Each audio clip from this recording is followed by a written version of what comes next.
Hi, everybody. Ted Jordan here with Professional Acting for the Long Haul. This week, we're talking about you as the actor working with independent filmmakers. Not the big studios yet, although that could certainly happen, and we certainly hope that does happen. In the meantime, you'll run across independent filmmakers like myself who are looking for actors like yourself to fill roles that they're looking to produce. And that's great news because some of them pay, but some of them don't pay. Like, we don't pay right now. We're at the lowest rung of independent filmmaking. We have people working as volunteers, and we tell everybody up front what to expect. However, we do have opportunity to give them IMDb credit. We feed everybody very well. We treat everybody very well on set, and we have a lot of fun. Are we going somewhere with it? Absolutely, because we're not hobbyists. This isn't something we're doing just because we don't have anything else better to do. We're looking to escalate our career and advance it greatly. So we're looking for serious-minded people who are also looking to do that with their careers. Now, what I want to talk about is professional versus the amateur actor.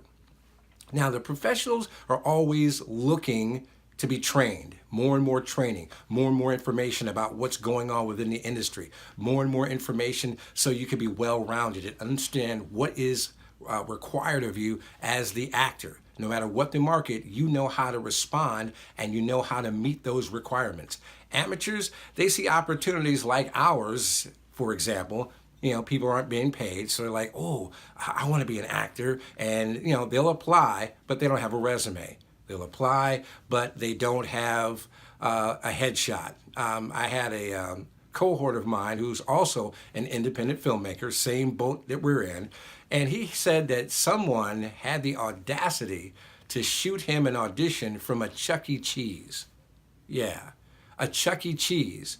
You know how violently loud that place is, right? A Chuck E. Cheese.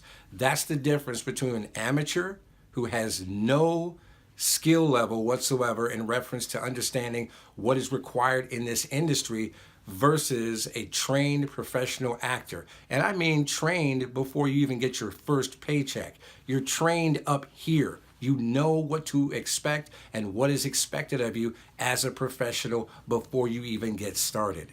So that's what I'm talking about. This is who I'm talking to, and this is who I'm talking about.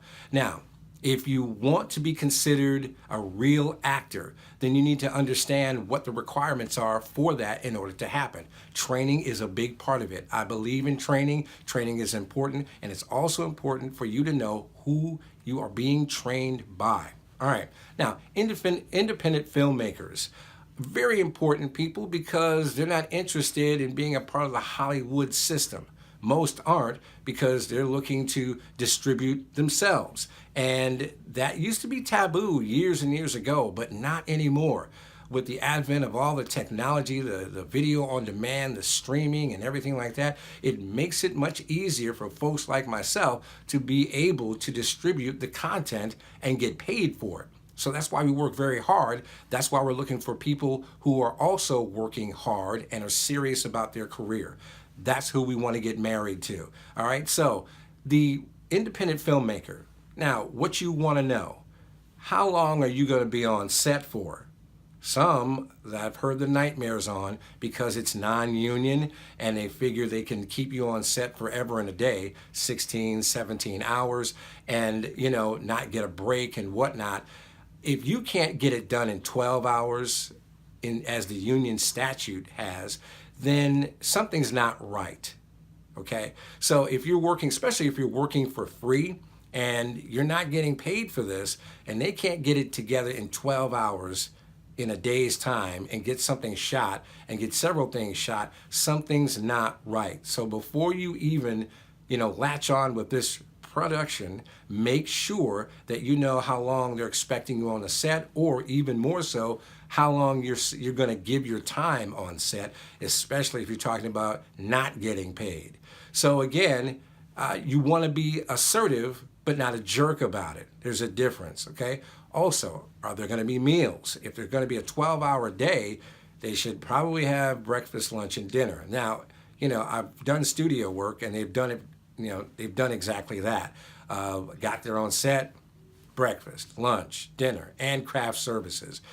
So we're talking millions of dollars for a budget, for named actors like Forrest Whitaker and Isaiah Washington and Courtney B. Vance, and having the director Tim Story on board and this kind of thing. So, I've been attached to that and seen how that actually works. And it works very efficiently and it works very well. Independent filmmaking, you kind of hit and miss on that, because I've had that experience and that exposure. I know how to operate our production company, and we operate accordingly. So if we've ever stayed on on set for 12 hours, which usually we don't, but when that comes, when we do the feature films and stuff like that, which we will be doing, then it won't be any longer than 12 hours. We don't like to use and abuse people.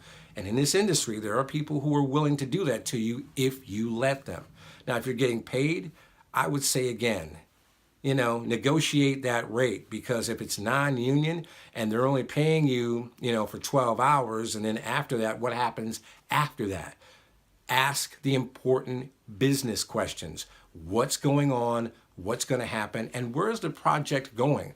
Do you get IMDb credit, whether you're getting paid or not? You want to get something out of it besides, yeah, I did an independent film. But then you never see, the film. You never get any footage for the film. You don't have anything for your demo reel, and you really have nothing to show for it for a resume. So there are a lot of production companies, independent, that are like that. So again, check out their track record, see how well they've done things, if they've had people in film festivals, if they've had their projects in film festivals, who have they worked with before. Check them out. Again, do your homework. Always make sure that you know who you're dealing with at all times.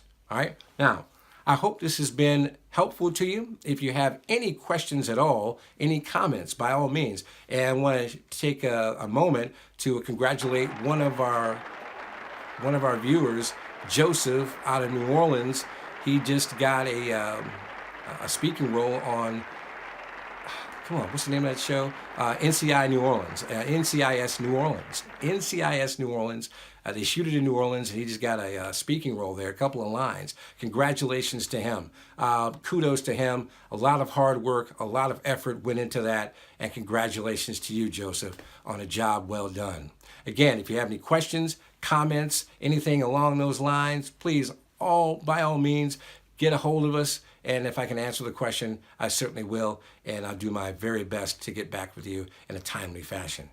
At Crossing Jordan Entertainment .studio, that's our website. You can go to our YouTube channel, Crossing Jordan Entertainment, or you can shoot us an email at Professional Acting for the Long Haul.